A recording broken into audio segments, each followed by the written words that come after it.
So hello again. Yeah, today we have our second webinar in our series. Today we're going to talk about mastering application whitelisting, and today we're going to have a conversation with Peter Gubarevich, which is certified here and the instructor as well, and Rubena, IT Security Operations Officer. So about application whitelisting, well, maybe you can start with some general things why it's needed, what we can understand with this name, or what is it for people who would like to think about this more and do not know what it is. Well, okay. Hello. Some years ago, I was working as a student classroom sysadmin, and I have quickly figured out that what I really want in my class is computers. So the first part was quite simple.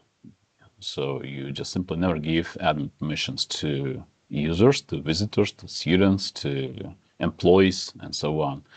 And by this, they cannot control the behavior of the system, deploy drivers, new software, and say the second, I have discovered that students still bring malware. You see, when you need to make a presentation on some PC, just for instance, for public, for teacher, and typically students bring their software and presentations on USB sticks, just for instance. And I have figured out that they also bring malware. So next was to find out a way to block unwanted software. And I have also developed this idea providing IT security services for several companies in my country. So I have figured out that users download and install or simply run some software which could be considered as unwanted, such as torrents, games. It was quite interesting accident once. And I was working for some specific company, manufacturing company, and there was the computer controlling the manufacturing device. And the process took many days. And you know what? The user who has controlled this manufacturing device just simply brought games on USB stick. Download just to have some thing to do in to the have some fun, yeah, during night. And this is that was the highly controlled environment. I mean, controlled by regulations, restrictions, compliance, and running games downloaded from torrents on this device was totally unacceptable. Yeah, it sounds a bit absurd, but we know that the people do a lot of things that from a side looks absurd. But yeah, just because it was an OT environment. Yeah, that was IoT environment. Yeah.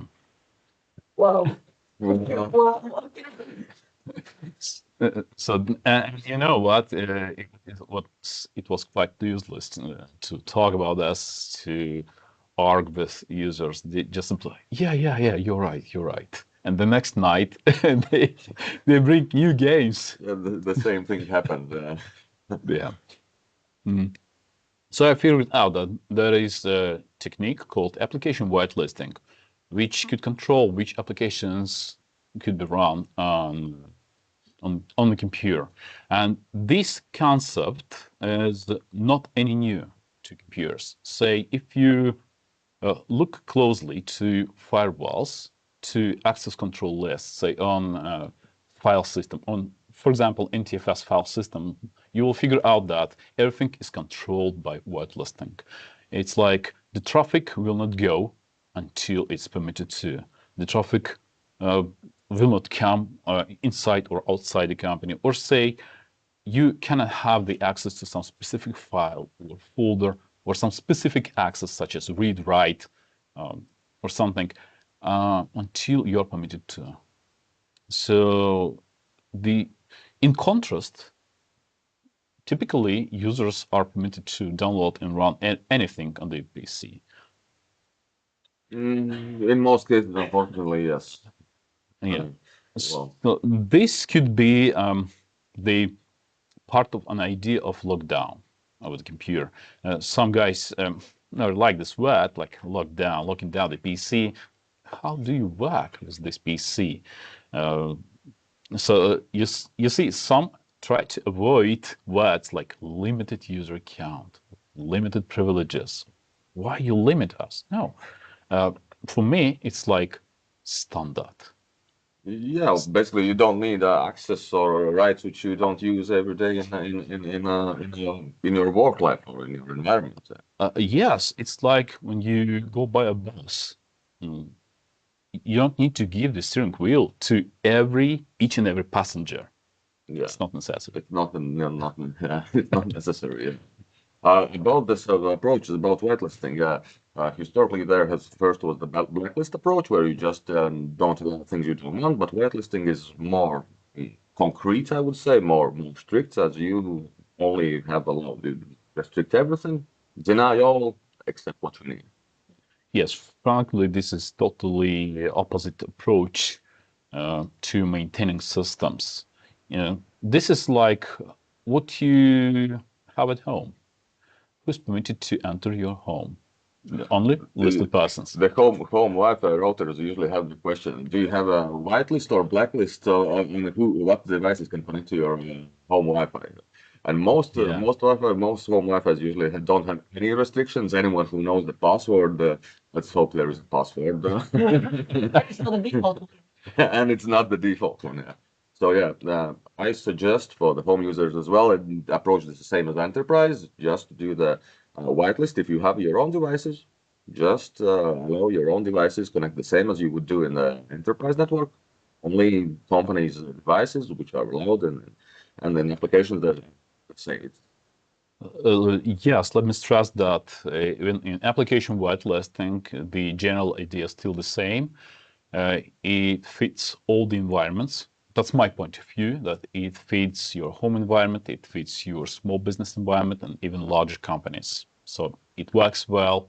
In all companies I maintain with my IT security services. Yeah. The control superpower. That's not superpower. You see, you just simply do it in a reasonable way. A lot of, say, enterprises are afraid of implementing restrictions because they say, okay, you totally lock down everything. We cannot do our work. Uh, Basically, this is not true. You just need to have the clear communication way with users, with management, with IT support, and you don't need to be too flexible. Also, you need to have mm, some core tenet, like, okay, we do it this way, maybe with some specific add-ons, maybe with some specific options, but we totally are doing it this way. So basically, it's to have a procedure to do it one way and this way only. Not really. It's like not we're doing this straightforward Yeah. like robots. No, but still, this requires the significant amount of, say, not policies, but the culture of work. Are you talking about the business needs and the money needs when the company usually go ahead of the security needs, which is not correct to the way to do it? Please elaborate. Well, usually the business end of the business of the company says we need to earn the money. Our company needs to be profitable. So the main goal is to have some profits, and if the business scenario is saying we need to work with this request, for example, in the period of 5 minutes, and we need to solve this in 5 minutes. And business says, okay, these restrictions they can do like more clicks, more authentications, more of these kind of things. Basically, I got the idea, but you see, there are a lot of questions behind that. First was the money, making money. Yes, business is about money. That's correct. But every time you ask what if, it's like, what if encryption virus comes to the company? And I have multiple business cases when application whitelisting has saved my ass. Yeah. Yes. Yeah.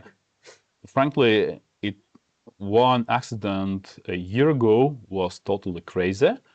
Due to some simple admin password of Windows Server exposed to the internet, it was hacked by a simple dictionary, and attacker has encrypted all the virtual machines. And application whitelisting actually saved my life because the hypervisor itself and the backup system was totally controlled by application whitelisting, and the attacker was unable to do anything with that. So I have recovered everything from backup successfully. So it saved my life, yeah. Your job, I guess. You see, that's not even about the job. In many cases, it's about your reputation. And of course, the business. It saved the business. Yeah, and about the business process, I like the approach and try to phrase it the same way as well. That's okay. You can make your business flow faster, taking away the security. But if something happens, you have a greater loss. You have downtime. You have stop of the stopping of the business process itself. It cannot continue. So that is the need, not a wish. I think, to have security as primary and the application whitelisting. And nuance is one of the parts of one of the cogs in the bigger machine. Well, my point of view is that from all possible security measures, big list of security countermeasures, you could also find this in the internet, like Australian Department of Defense publishes top 20 countermeasures, and whitelisting typically is on the first place, maybe second. So if you consider top 5 IT security countermeasures, and they're very simple. Install updates on system on applications. Never log in as admin with admin privileges. Account separation. Yeah, so privilege separation. Next is application whitelisting, and also make sure your backup works.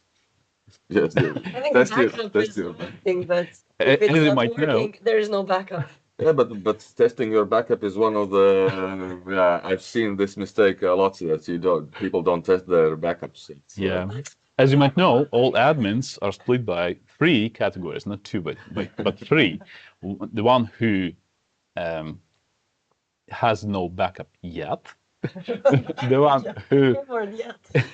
yes, yet, the one who has backup already, and the one who has tested his backup already. Yeah, that's correct. So application whitelisting is not my invention in any way. So government agencies such as the Department of Defense, Homeland Security recommend this technique to be implemented at the first place. Okay, maybe the second, but not the last. Or the third. Yes. Like It's always placed in the top 3 countermeasures. Yeah, that's correct. Yeah. I think there's one way you can win to pursue the management, why you need all those controls. They're like, yeah, but like we can't work. We need it to be simpler and easier and flexible, smart. They like the word smart. It's yeah, but guess what? Some of them hackers. It's easier for them as well. As easy as you if they get inside. You open the door for yourself and the hacker. And the hackers, yeah. It's not like you can't just open door for your employees, but not anyone else who gets there. You see, Because computers don't distinguish the intention. If the Yeah. door is open, it's open. let me compare this with one of my companies. I was working for a drug manufacturing factory, and frankly, we never go somewhere by the factory. Oh, there's the drug. Let me try. Yeah. We never did that. It's not working like that. Yeah, of course, yeah. But this is the question of the opportunity and intent. I think, but I think that's a different kind of conversation if we want to go into that. Yeah. Yes, because whitelisting is really effective about accidental damage to the system. Most of users, you know what? When I drive my car by the street, I never go with intention like to make a car accident, to drive into someone else or something. No. So basically, most of accidents are accidental, not intended to be. As the name explains. Yeah, self-explanatory name. And very the same with a lot of virus infections and computers. I never turn on my PC to make it infected. No, it doesn't work like that. So whitelisting is highly effective against, say, some accidents. Like, oh, I double-clicked on what it is. I have opened the attachment. It was something important. Oh, tax return report from tax services. Oh, that's a virus. So accidental damage, encryption of the data, present in our computer world for years, but still whitelisting is, I consider this to be the best solution against this. There's the myth that it's difficult to accomplish. It's technically difficult.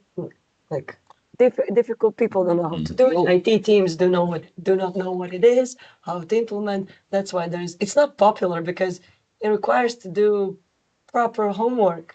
Well, yeah, there are different approaches how to do this and different techniques how to control this.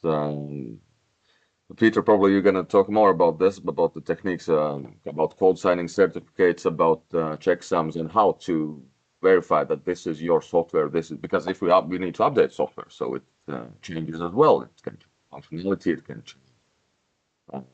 Yeah. Yeah, sure. But this, firstly, this involves a little bit different thing.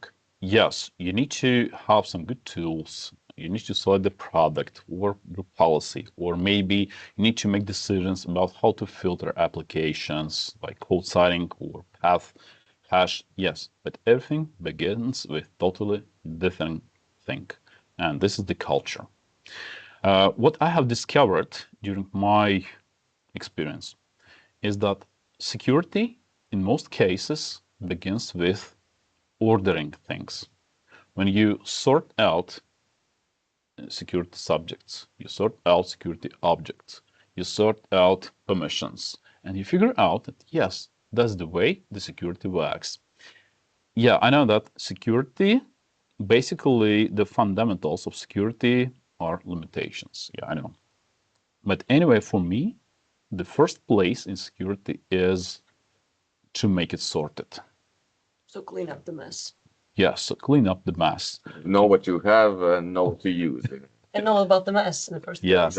That's how I usually phrase it. But yeah, first of all, you need to know, you need to have a list of what you have in your environment. What are you using, what you need. Yeah, you might discover some stuff. Also, my experience, I thought every time you come to a company, you think you know. Everyone tells, okay, we have this here, servers here, accounts here. And then down the line, even a year in, you discover like a couple thousand legacy accounts. No one knows what these are. Can we turn them off? What happens? Will it break things? And you're like, who knows? Nobody knows. Who's going to risk their butts to turn it off and then breaking some key business application? So we might discover interesting things. So you have a list, and what's next if you have this? So first, you need to know your environment. Yeah, that's correct. So you need to figure out what are your security subjects, security objects, and where you place those objects and where, say, subjects are connected from. Okay, good. The next is why I'm talking about the culture. If you used to drop executables to your desktop, okay, let me double click, and that's quite quick. I need to help users quickly. We need to deploy this software quickly, or yes, we need to do this right now. How do you do this? Oh, that's too complicated. let's run this browser and so on. So in many cases, this is the cultural question. It's like, okay, in this topic, you decide like, okay, we organize our resources. So where is your installation repository located? This is it. Who is permitted to install software? Or how do you typically deploy software? When it comes to updates, what's your update deployment schedule? What is your update deployment framework? Even if you don't have framework, like, okay, I do it like Ad hoc. yeah, Whatever double I click, need. yeah, but still need to define the strategy. Like, okay, I'm doing this way. When you get things organized, you will see that whitelisting actually never makes never obstructs your way. It never makes it hard to work. You just simply never knows that it exists. You never know this. It just simply exists somewhere, and that's it. It's like working with normal user account. Like, what I need to do to read email, surf web, run my business applications, maybe mission critical applications. I never ask myself if I have admin privileges. I just simply work. I do my work, and this is it. So everything is about whitelisting as well. Like, if you organize your work, if you know who's permitted to deploy applications, if you know who's permitted to deploy updates in controlled way, so you could be ready for whitelisting, technically ready. Yeah. Technically. Because one thing I would like to add is on your phrasing is that it's whitelisting uh, doesn't limit you because you can always whitelist what you need. Yeah, that's correct. So that's why you need to choose carefully who's permitted to maintain this whitelist. Yeah, There's the life cycle in a sense on the list of applications as well, which you need, which you don't need, what are the new applications you use in your that's correct. environments. Yeah. And now it comes to corporate culture. There are always users who are not happy with changes, always. And you will face the resistance on many layers, such as Huh? Resistance is very subtle word. It's a rebellion. rebellion. I'd say it's just simply resistance. I mean, It's like, try telling chief accountant they need, like small school chief accountant, they don't need admin. Like, what do you mean? I need it. Don't you limit me. yeah. So firstly, you will have resistance on end user layer, such as now we have new admin or new stuff which blocks our favorite browsers. It never lets me installing my favorite, I don't know, games on IoT devices. I'm not happy. They're not gonna discuss the matter with you. They gotta go to management. Like, your new admin is stupid. He is preventing us from work. Yeah, I would say the question is what work is preventing you from. Yes. Well, you're the reasonable one, you know. In such instance, it's all emotion. Yeah, It's all motions. Yeah, it's all motions, and you need to have sound support from the top management. Yes. So you need to discuss the matter of this with your management, with top layer management, stakeholders maybe, and you need to discuss this with examples of attacks and examples of data loss and what preventive measures are designed for. When you have the unlimited support from the management, that is the organizational readiness for the process.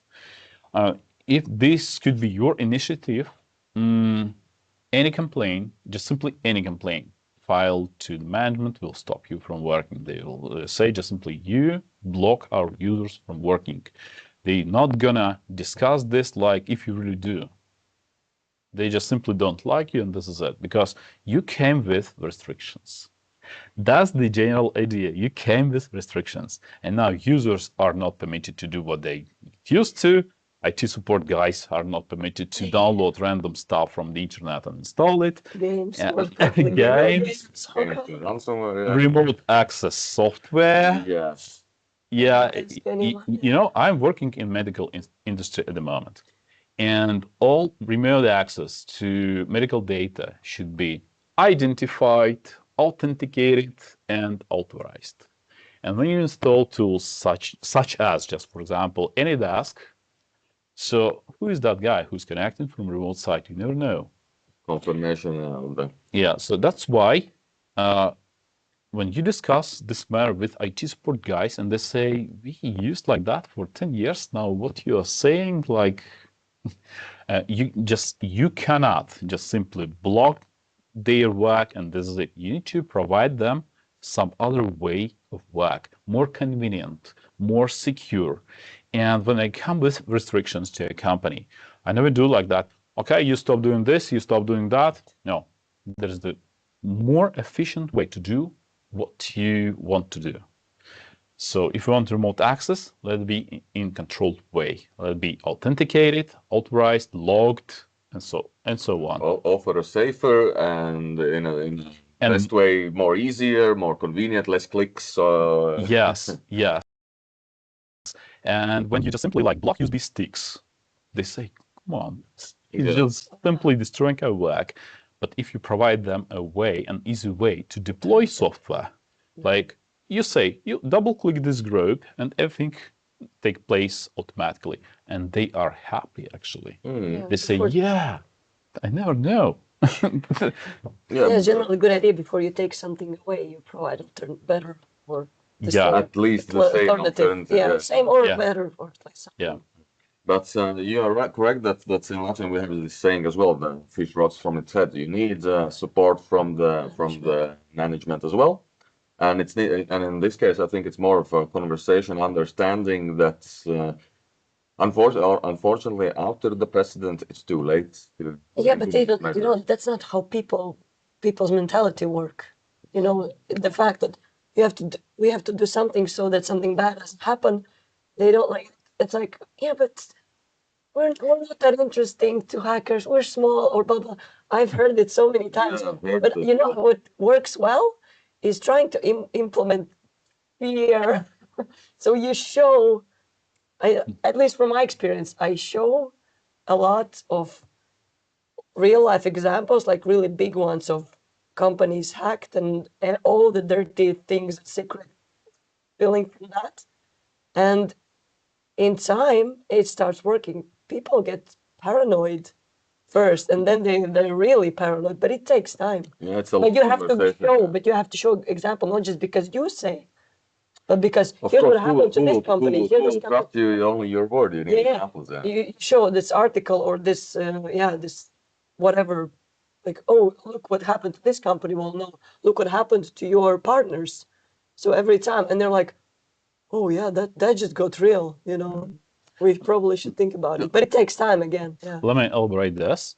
So my way of doing things is make the person answer.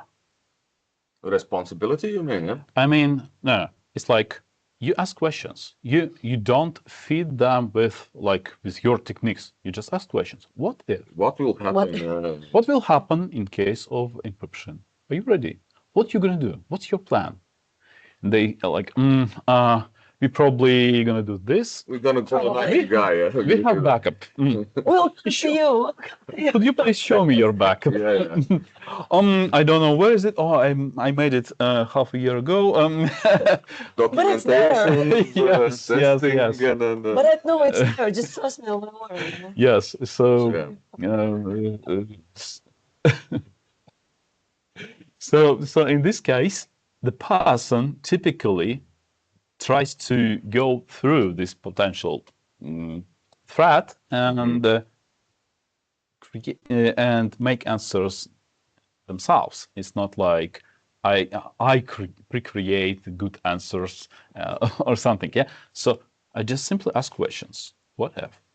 And in many cases, it turns out that person admits the necessity of security countermeasures, and even if they are in doubt, like, will this slow down our network, or will this make our work much more complicated? You also can ask questions like, okay, consider this situation. What you're going to do? Consider that. And it turns out that implementing whitelisting is not anything hard, is not anything complicated. The last time I did it, yesterday, one of my new PCs, it took me 3 minutes. Just Yeah. 3 minutes, No, but you know? that's for you. You already Yes, I you're know. in your But stuff. I don't think you're like stupid or something. No. You understand everything. You know everything. So I can explain the idea in few more minutes, and you'll do it yourself in few clicks. So I've also heard a different story from, like, on the internet, some articles, some podcasts as well. Some large enterprises, they tried to implement whitelisting, like some bigger companies, pretty security mature. They tried to go for it, and in the end, they give up after like 3-4 years. They couldn't do it for Yeah. some reason. So can you elaborate what would be the case if they're security mature but still cannot implement it? Is it? Yeah. Before we go to answering this, I remember that we talked about the question. I didn't mention you can ask your own questions as well. People who are watching in the chat or Q&A section. If you have any questions, just write them down, ask them, and we'll pass them on and we will discuss them. And sorry for interruptions. You can continue. yes, I've heard about several failures of whitelisting implementation, and besides what I've just mentioned, like sound management support and management engagement, this process, the discipline from IT department. In many cases, management didn't want to spend time for training in IT. And there, in some cases, there was no clear communication channel with the users. Users should be asked for their feedback. If everything works, if everything is okay, can we help you in some way? And the reaction and the incident management in this case should be quick. So if you have blocked something with whitelisting, okay, you need to react before user even knows that. That's why, for example, in my group policy configuration, I set up email notifications in case something was blocked. I have an email to IT support, so we know it even faster than it appears on the screen. So we know already. Also, if you rely that people notice that email action. This is, I think, a different question of the information flow that yeah. we need to know what is happening. Discipline, I think that's the Who will discipline. know? Who will react to this Yes. red lights? Who will? So there is one more thing in this process is like you need to have some dedicated workforce for this. It's not like you need to hire more guys or no. You need to allocate man hours. You need to spend your time on this. It never comes as easy as I told you, like in 3 minutes, because I'm experienced. Yes, because I've got my resources sorted. I know where are my documents, where are my executables, what applications are deployed, and everything. In big company, typically there's a mess. Yes, so you need to have some determination to do this. Somebody needs to take responsibility. Somebody needs to test it on himself first. So I'm ready to deploy the solution because I did it on myself. I do it every way, on every PC, and every day I'm working with whitelisting. It never means that I'm reconfiguring it every day. No. I'm just simply, I'm covered. I'm covered every day, and I know how it works. I have tested myself. So you can ask almost any question, technical question, I'm ready to answer because I have tested. Then the next deployment wave is IT guys.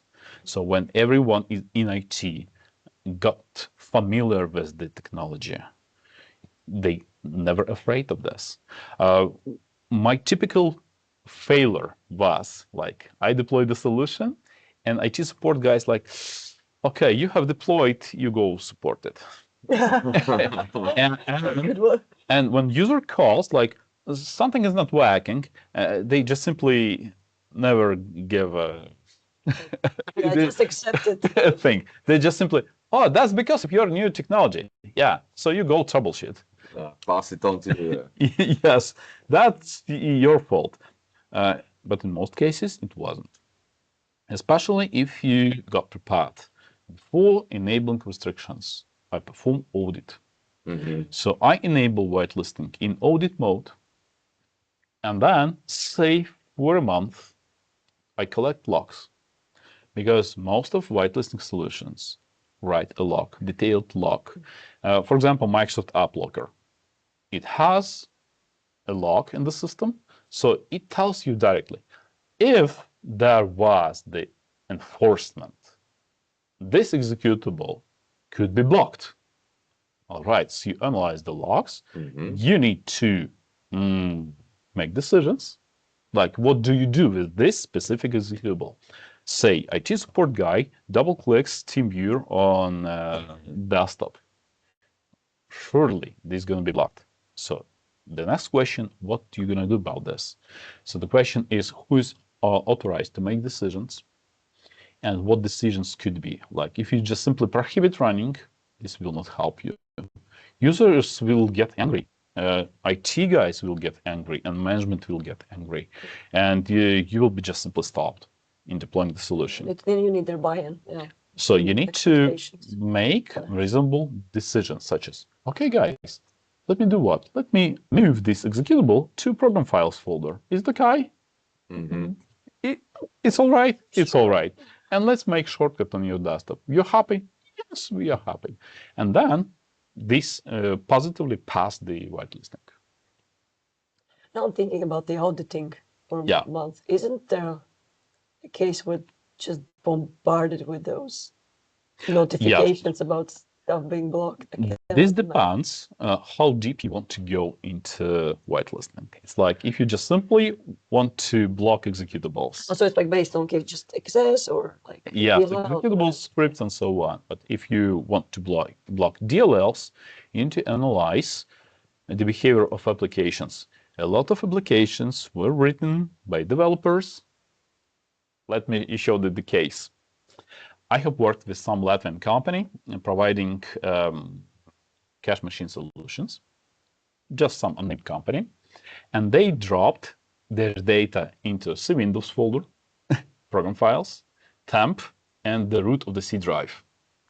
When I've asked them why you save your data, temporary data, to the root of the C drive, they issued me an official paper stating that our application was developed according to Latvian law, and according to Latvian law, you're not prohibited to save data into the root of the C drive. Why are you saving data there? Because it's not. Yes. Yes. So logic. some developers Technically, maybe you can store them on the cloud as well. Yeah. Yes, why not? So some developers are really specific, so you need to take this into account. And unfortunately, we don't have another developers for you. So you need to play your role in this and specify this specific DLL to be allowed in whitelisting. Yes. So this is back to making the decisions, what you need to do. You cannot block the functionality of the business. You cannot just simply prevent everything, block everything, prohibit everything. You need to make it in a better way. So as you might see, while we are talking like for some minutes already, we're still not talking about tools, not about group policy, not configuration, because everything is preparation. Like, how would you react in this situation? What you do in this case, and so on. Yeah, preparation for that. Preparation is important in this case. But I was thinking, how far do you go down the rabbit hole? Do you just how far do you go? Like, no, I mean, like, okay, you start with the easiest one would be you start with executables. That's more or less straightforward. But then you kind of shift to what, DLLs? Or yes, if you analyze the logs and you see, you collect the logs from multiple systems. You see if systems are standardized or not. That's the first. in many companies, there's the standardized deployment procedure. So just for instance, in one Latvian hospital, the whitelisting was implemented to 1,000 PCs in a week because 900 machines were student machines, standardized, totally standardized. So admin has tested everything on a single machine. He proved that everything works and deployed the solution to 1,000 machines. But it was just executables or like, what does it cover? Executables, DLLs, shortcuts? As I might remember, that was the hard way. I mean, in this case, if it's a student's Yes. computer, that's a bit Yeah, different that's- story. You can limit Yeah. more. You can limit more. I will discuss this as well. So yeah, executables, DLLs, Shortcuts? shortcuts not. Yeah, No. Okay. Scripts. Why not? Because shortcut typically just simply points out to some other executable. Yeah, but they can be loaded with malicious stuff. Also, like, But the there's the execution is, technique, there's living off the land. They infect the I know, shortcuts. I know. And also I have in my tool pack the virus, Of course you have. Oh, yeah. which is launched via shortcut by calling run DLL32. Yeah, I know. But still, or application whitelisting solutions are not like they are advanced in some way. They understand that you load DLL from some unwanted location, and it could be stopped. Yeah. Oh, so you don't care about the... Yeah. So I'm talking about this from my real life experience. When I began working with some pharmaceutical company and deployed my solution to 1,000 PCs, I got a lot of warnings in event logs, including viruses. Viruses were loaded from user profile, possibly Trojans. Yes, and got blocked, and from USB sticks and so on. And I was really happy to read this log and have email messages that the virus was stopped. Yeah, that's correct. In case your environment is not organized, is not well organized. So it's not about whitelisting. You need to get it in order just because to make it secure in any other way. So you need to organize user documents to keep them on file servers. You need to organize the standardized application deployment anyway. You need to organize permissions and so on anyway. So in many cases, whitelisting assists me in a way to reorganize the structure of the resources of the company. So it performs two roles. It blocks malware and also helps me organizing my environment in a secure way. But Yeah. it's just malware. It's about everything unwanted. Yes. That is not trusted. Let's split between malware and unwanted software. Untrusted. Yeah, untrusted software such as torrents and unwanted software. For instance, if you deploy like the same Microsoft Teams, like click, next, this is one user solution which runs from user profile. It is executed from application data folder. Mhm. If you get rid of this and deploy via MSI package, it could be installed with a switch to program files. And then you're happy. Now I'm thinking about those articles of big enterprises failing whitelisting in 4 years because it's too complicated. I think they failed to fix their mess. That was what was very complicated because unless you do that, you cannot implement it. Let me go through my experience. This depends on how big the company is, because you see, I've managed companies for up to 30,000 PCs. We're still a small company, but in many cases, they don't have time to manage the solution, to deploy the solution, to troubleshoot and maintain it. They don't have dedicated staff for this. Nobody wants to take responsibility, and that's the key point. So if there is no one who is responsible for the solution, who is so-called process owner, so yeah, you're gonna fail. But they tried to do it for several years. There was a team. I read that they had even teams who worked just on that. My suggestion is to begin with yourself, to try this at home, since I told that application whitelisting fits all the environments, including home machines. Okay. Try doing this at home. Like approaching it like a proof of concept, Yes. as you mentioned, yeah, to go in tiers as well. You And- implement on one device that admin computers to see that they can work it, and they know what is happening, and they can help Yes. the rest of the company as well. And then there's one more trick, like how we deployed multi-factor authentication. I tried it on myself, it works. We did it in IT support department, it works. Then we went to top management. Yeah. We began deploying multi-factor from top management. And then we have asked, are you comfortable with this? Does it work for you? Does it make you feel more secure? And does it make you more secure? And top management said yes. And then we said, are we ready to deploy this for the whole company? And they say, okay, go on. In this approach, there are no obstacles. Yes, because you have the support from the top management, because they have tried it, they see that it works, they see that it makes you more secure. And then when somebody complains, like, oh, they again are blocking our work, Yeah. they know how to deal with this. Yeah. You just point them to speak with management. Don't talk to me. You say, that's the next question of procedure. If you recognize this as the core requirement, you like the same multi-factor and whitelisting and limited user rights, you drop it to procedures, you drop it to documents, you drop it to policies, company policies. And nowadays, this is even more easy because of these two requirements. Yeah. So, yeah, so many companies have failed because of lack of support from top management and lack of process owners. That's my point. Well, about the process owners, that is, I think, very important because with NIS2 as well, I like that there's a responsible person needs to be Responsible. because the collective responsibility is no responsibility. Yeah, it doesn't work. It doesn't work.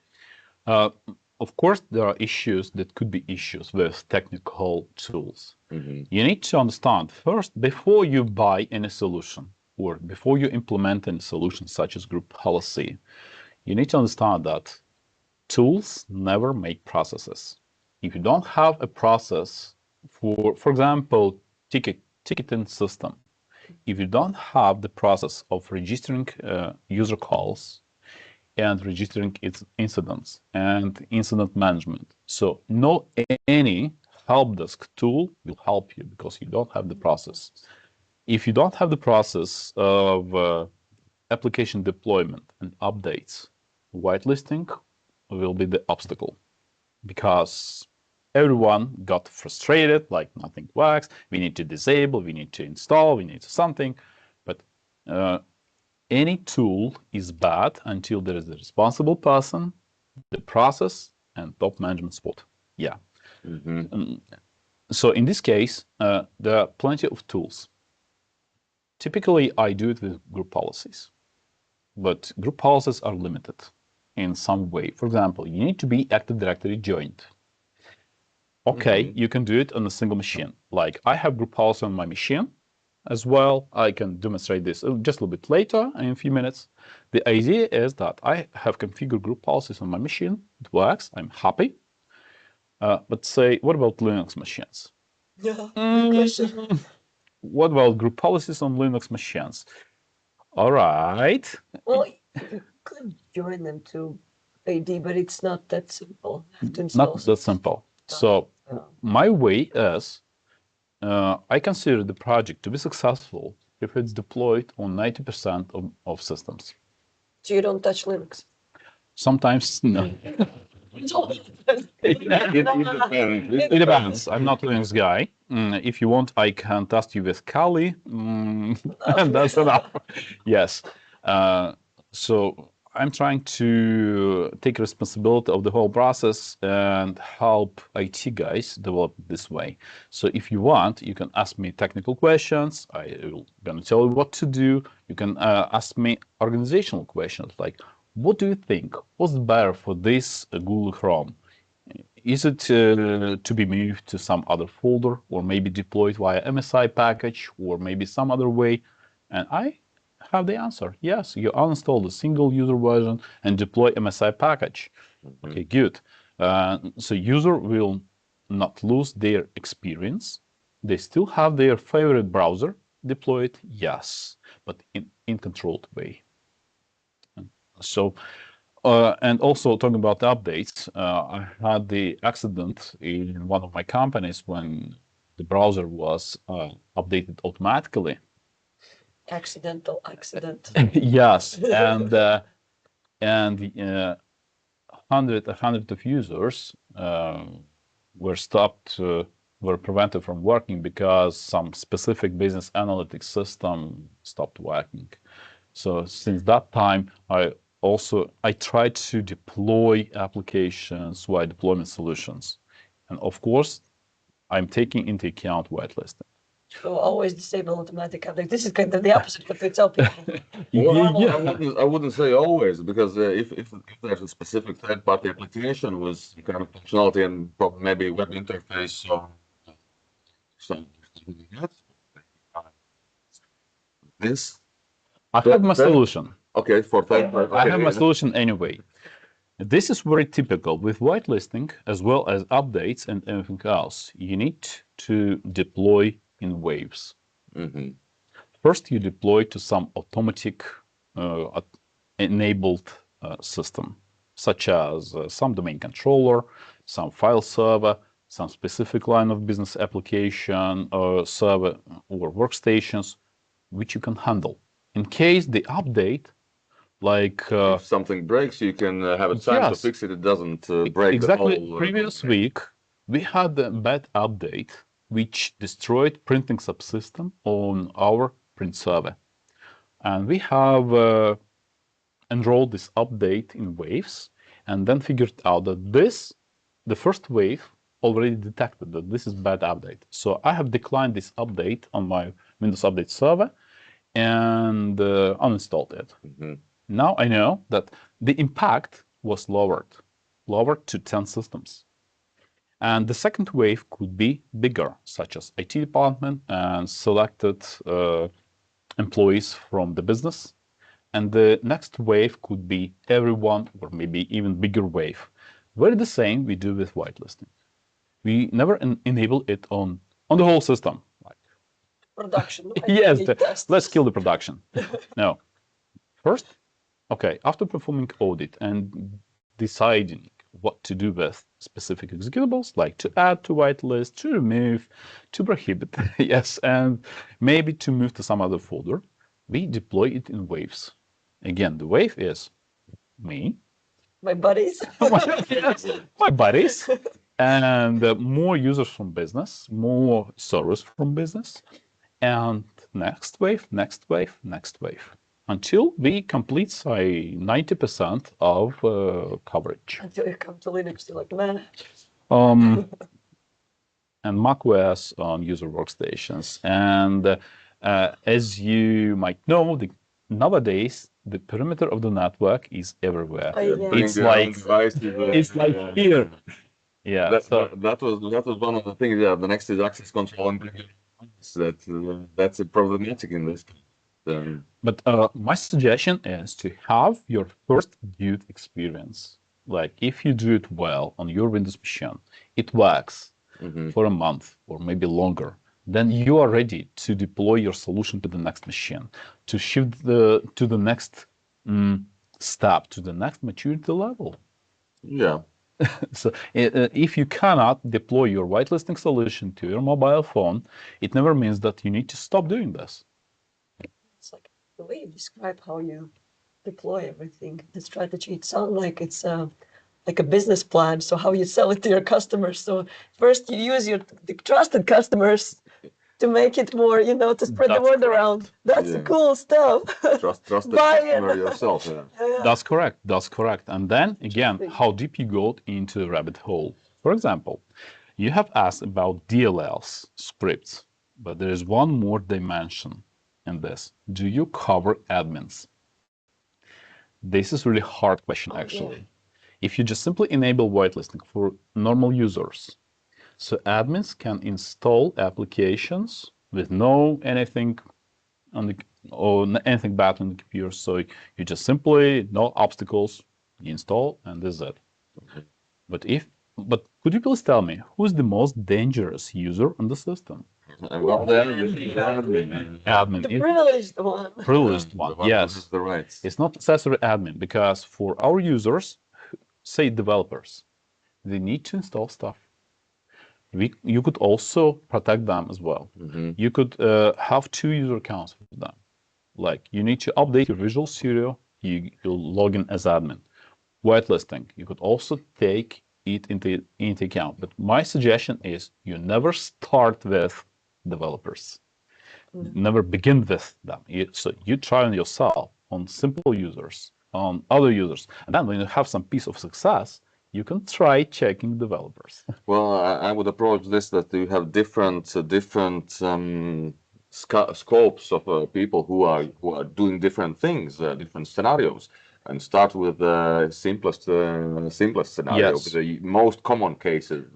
Yes, you need to have some positive experience, and then you are ready to make it a little bit more harder and harder. Sometimes you just simply forget about developers. Okay, just skip them. Megan Give a separate network, isolate That's from correct. everyone. Yeah. give them the separate environment, but it should not prevent you from making your solution deployed to other systems. It's not a problem, it's a challenge. It's a challenge, yeah. No, but actually, it's a good point that you cannot do this, sell this business idea to everyone. You need your, I would call them champions. Yeah. They can be there for, an army of people who are like, yeah, it's cool, I like it, I feel safe, doesn't bother me, I can work. Use good examples. Safety Yeah. ambassadors. Yeah, like whitelisting champions. Yes, so you need to. Like in terms of company size, okay, we discussed the big ones as well, but how small do you go? Is it limited to, I don't know, 5 people in company? Well, the question is, whether it's a 3-people company. Yeah, like One single PC. So my point of view, at home is fine. yes, at home is fine. So that for years there were discussions like if you need to work with admin privileges on your home PC, what stops you from logging in as limited user? Now this is totally normal. This is totally common for everybody to work on their home PC as limited user. They say like, this is my computer. I want to do whatever I want. Yes. Just simply have 2 user accounts, and that's it. The same with whitelisting. Nobody stops you from using your PC. Just simply, it's like, do you remove the door lock on your door? Because this is your home? Yes, because it's easier to do your stuff without the door lock. You have a hammer to hammer things. You don't carry it always with you. You use it only when you need it. That's But correct. is it limited to any specific operating system version? Yes, typically I'm Microsoft guy, so firstly, I'm mostly discussing Microsoft operating systems, so I cover them. Next, if you talk about servers, workstations on all Windows servers, yes, that's correct. Talking about workstations, if you have Windows 10 Professional, okay, the app locker works, software restriction policies work. If you have some third-party product, okay, it works. If you have home version, it's much more complicated because the home version is so limited in functionality.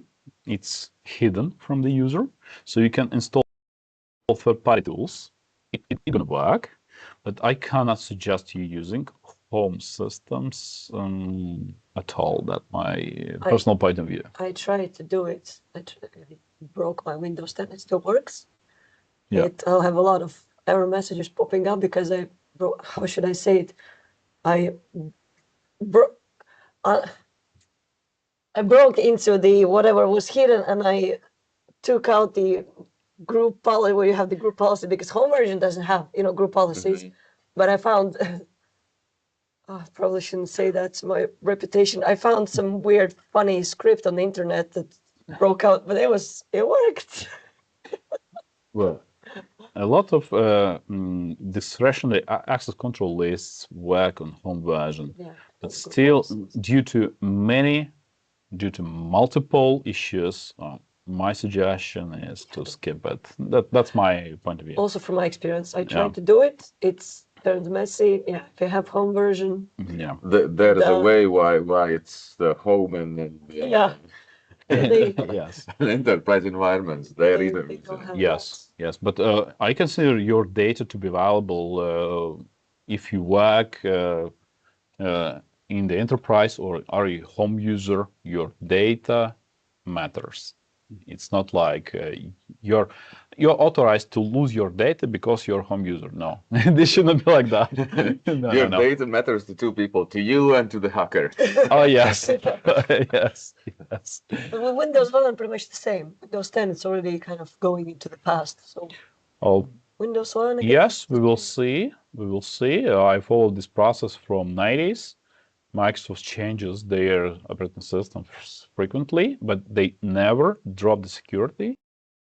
They only improve security tools, security measures.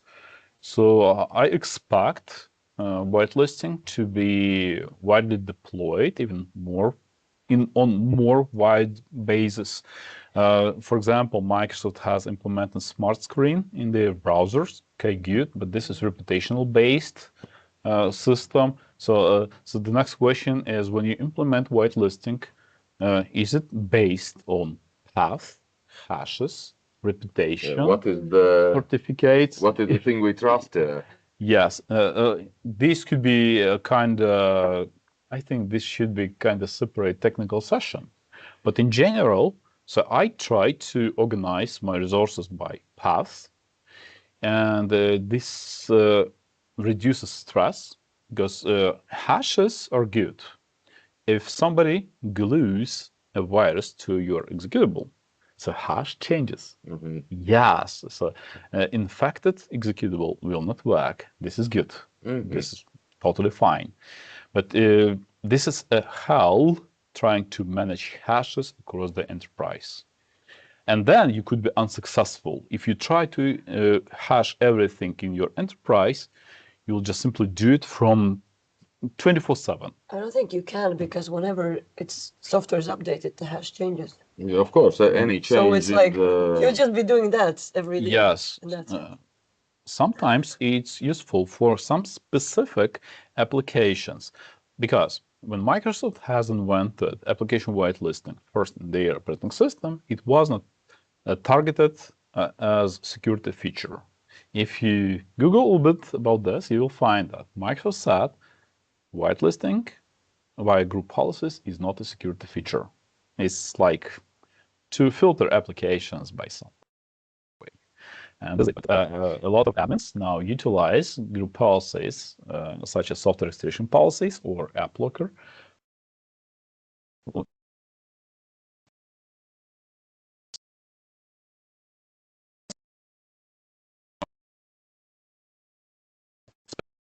Circumstances, how you can overcome limitations, overcome whitelisting.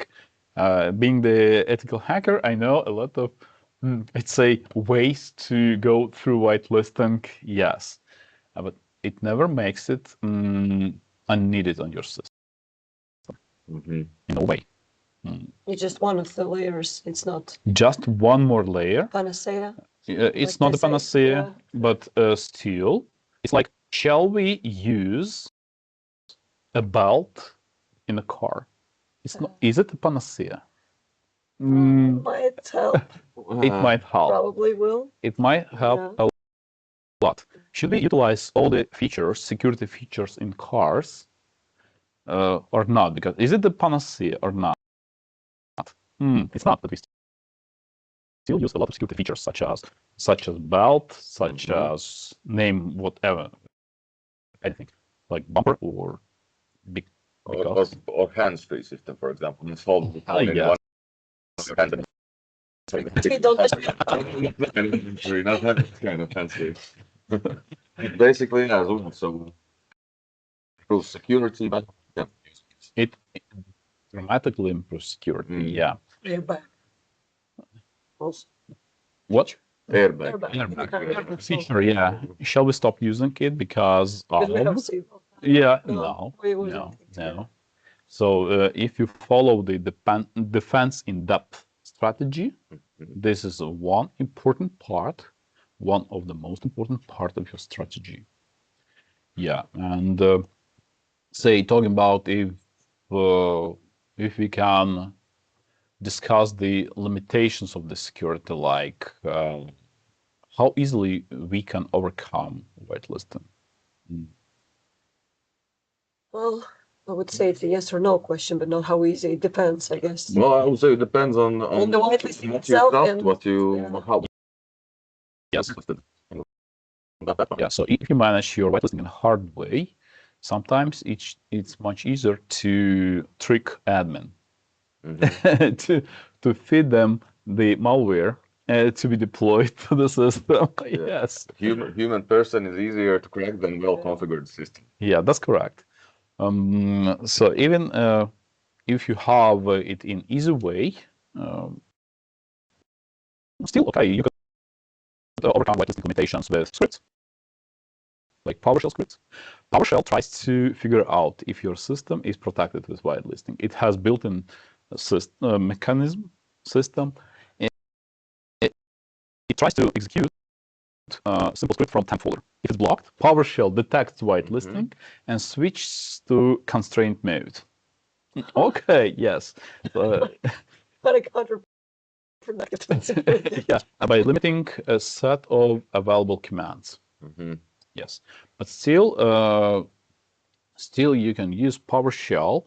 As I might know, a lot of attacks via macros in Office documents nowadays are performed by PowerShell. And also, I have tested myself USB rubber ducky. I put the PowerShell script in it, and since this is not USB storage device, this is the keyboard. Keyboard, yeah. So you insert it, it performs PowerShell commands, and yeah. So it cannot whitelist any. So whitelisting never prevents you from typing commands on your command line on your console. If the approach is that you write it in the line in the command line, it's yes. Or say whitelisting never prevents exploits because it's not memory whitelisting. If your system is not patched, for example, WannaCry wires, just for instance, and there's the worm which utilizes this vulnerability to perform buffer overflow in the service running under system context. By the way, the question, do you limit system with whitelisting? So your policy doesn't. So it executes exploits vulnerabilities in the memory. You need to implement some memory whitelisting, something. Application whitelisting is totally about files. Application files. If the application is allowed and it has a hole in it, then yes, it's allowed with hole. That hole is allowed. Yes, the vulnerability is also permitted to be exploited. Or say, what else? Scripting, exploits, and human factor, of course. If the admin allows some executable to be executed from, say, USB stick, how do you do this? Like, a user complains that he cannot install or run application for medical system from USB stick, drive, echo. An admin goes to whitelisting policies and allows echo drive, eDrive, or Delta drive, or Foxtrot drive to be executed. So now everybody can install everything what is on the next drive. So the question, how do you maintain those policies? If you do it in a secure way, nobody will help you. Nothing can help you in this way. Humans are the humans. Yeah. So, but you probably want to begin with something. Maybe if you want, I can show you. Maybe we should have a demo. Let's show us. We have around 60 minutes. Yes. Yes. So.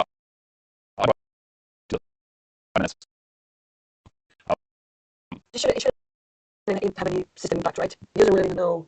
It just it just prevents again, applications from running. It's not like it's analyzing something. Yes, I'm doing this a little old-fashioned way with software restriction policies on my PC, and I'm mostly targeting paths. So if you just simply run GPA, could you please switch the screen?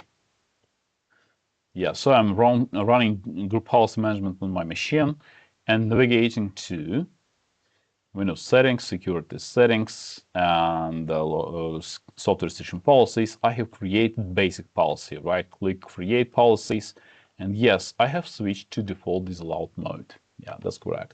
And everything now is prohibited to run from my machine. But what's allowed, I describe in additional rules. Now look at this. So what's allowed? Well, it's That's games. Don't beat me. Yeah. So, okay. but this is the example that in this case I'm not prevented to playing my I don't know Morrowind Remastered. Yeah, because it's installed in C games, maybe D drive games, or maybe you can add something in an enterprise environment. You can add UNC path such as file server, data, applications, or if you run scripts from the main controller, so you type the main controller name and netlogon folder, and everything from this folder will be allowed. So you see, I'm doing this in very simple way, because most of malware which I received as email attachment runs from temp folder. Most of malware which I click on links on the web run from web browser cache. From the cache? Yeah. So in this case, I'm just simply, maybe one more trick for beginners. I have removed LNK file type from this, no.lnk. So I have removed shortcuts. Oh. Very simple. And I'm doing this hard way. So I protect all files. You can begin with simple way. You can begin with this way, simple way. So users are protected and the admins are not protected. You can install whatever of your choice. Enable certificate rules, but this is quite tricky because not all applications are signed. Even like I've worked with many versions of Microsoft Teams. Microsoft claims it to be signed, everything. I saw it myself that a lot of DLLs are not signed, have no digital signature. Yeah, so you could do it as well and say allow everything from Microsoft. Good. Just make sure all the Microsoft applications are good. like if you enable some specific company certificate sysinternals for admins, and this is a good question if everything is good for your admins and users. And I have specifically developed application which shows me that I'm running exactly this mode enabled. I can disable it with single click, single registry key, and install something I need. Or say we were talking about culture. Cultural question. Zoom in on my desktop. You see this is the shortcut which points to program files. I wasn't lazy enough to keep it on my desktop, just simply drop to program files and created the shortcut. And this is it. Everything works. I can run browsers. I can run Microsoft Office games and everything works. Yes, my real and this is structured way, even games. Yeah, but this is hacking PC. It is designed to deliver hacking courses. Yeah, of course. Say if I go to my production PC at home, so you might see that there are applications like, okay, where's my Outlook? It works. I won't show you my email, but you see, it works.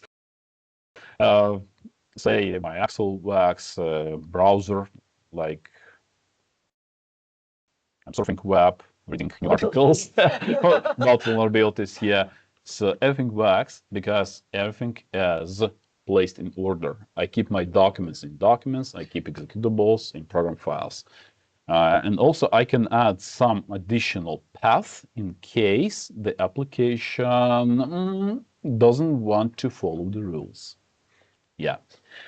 So that was very simple demo that shows you that I'm not afraid of this configuration. I'm trying it myself. All of my PCs are protected everywhere, at work, home, everywhere. So can you run something that's not allowed? no, yeah, let me try. So on this PC, on the C drive, I have ISO folder with malicious script. Malicious script. If I double click it, it says the application got blocked. And also I could receive an email that the user, like Peter, has tried to execute this application from C drive. And so if I had IT support at home, so they could react in some way, like ask me. That would be what the user sees, basically. Yeah, this is what basically users see. Sometimes we've got DLLs are not displayed like this, so email still helps. And also IT support guys could react. Okay, you are an important user, you need this application, I can add it by hash or by path to the group policy. Yeah, of course, and target this group policy to your PC. So there's not any technical issue with this. There's the issue with communication channel. And if you can deliver this message to IT support guys that I need this application, and they agree with this, and they can manage the whitelist in a timely manner, just not tomorrow, not a week after, today. So this should be, again, the incident management process. So like user can create software request ticket, for example, provides information, justification, According to your procedure. Just an example. According to the procedure. Yeah, so In a way, I more often see that historically you could say that IT industries, yeah, we're working with computers, not with people. We are more and more working with people. Yeah. That's correct. So that's why the technical demo was so short, to discuss the idea of cultural, procedural readiness to deploy the project. Literally. Yeah. Questions. Okay, so what do we have any more questions? If you have any questions from the audience, write them down in the chat or Q&A section. We will discuss them.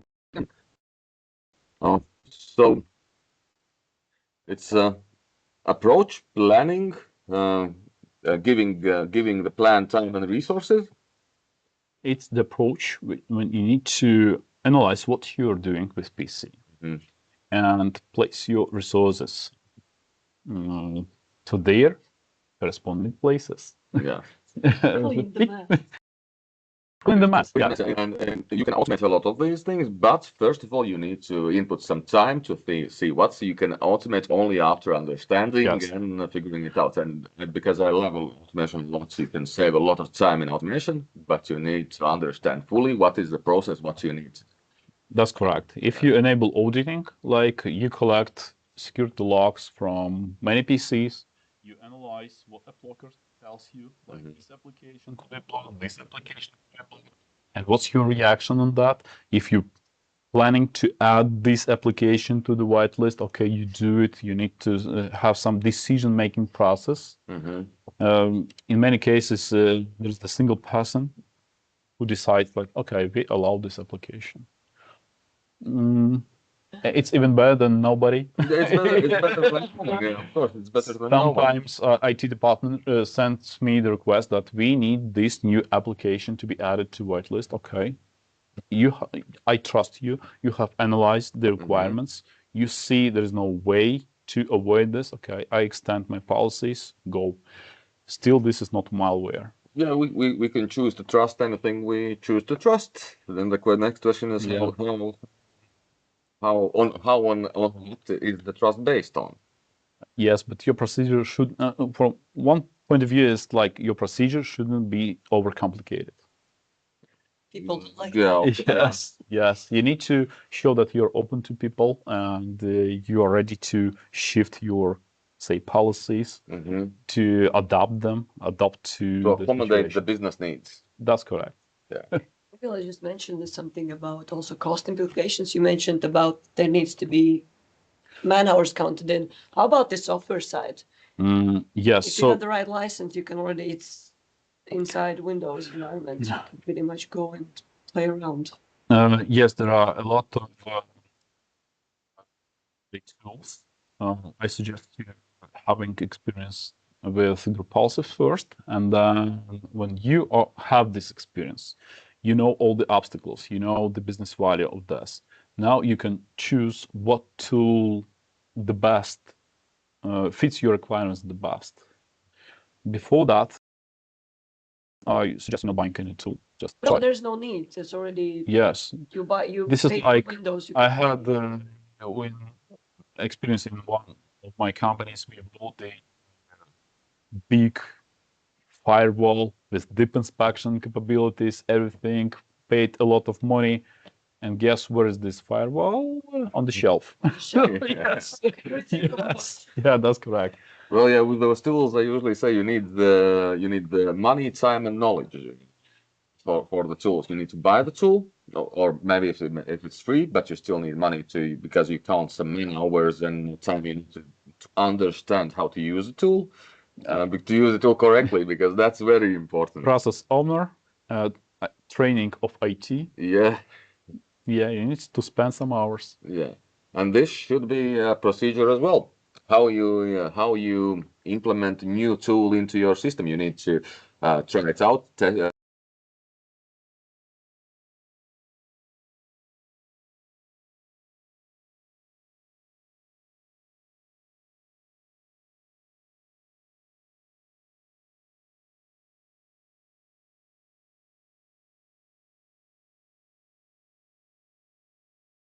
Simply just do it, but begin with yourself. You said that it was a trial about just do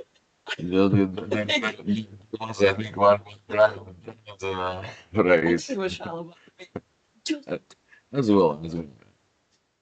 So we can do any questions on our quick Q&A or chats. I don't see any. questions. It was either everything was clear on that no one has any. What are they talking about? Yeah, could be like that. Could be like that. Oh, Okay. Do we have something else to add or some resume? So people manage talk with people, talk with management, implement steps, don't do all at once. Start with yourself. Start with yourself. Look at the logs before you do anything to understand what's happening. Yeah. If you have never tried, do it. Don't need to be afraid of this technique. It's 20 years old. I see the coverage is quite low at the moment, but everybody who has implemented whitelisting is happy. Because say, I have not much experience of being hacked or being infected. Guess why? Yeah. I have experience in hacking, but not being hacked. Yeah. Understandable. Understandable. Yeah. Yeah.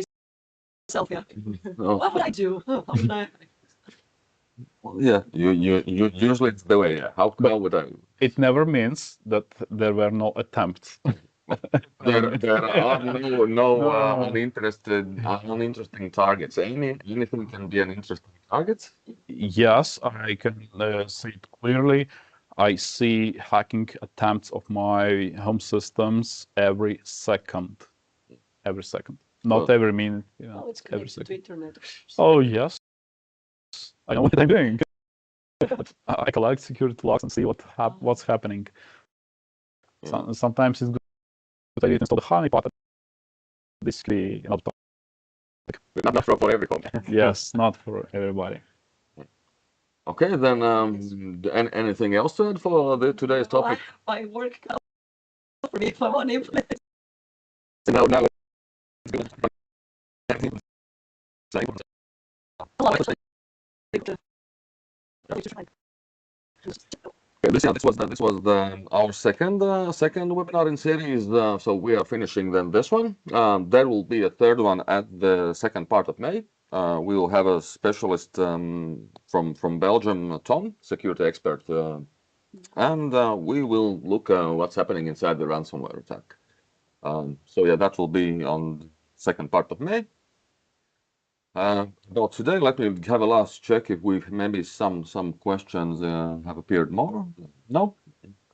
Okay, then I think we can finish up. Thank you both for having this discussion. I hope it was people who looked had some value in it. At least I hope they thought about some things, what to implement in their environment, how to approach things, and maybe what list to make first, because make list what you have, and then you know what you need to protect. And definitely, and Yeah. thank you. Okay, thank you. Yeah. No, that's it. Have a nice day.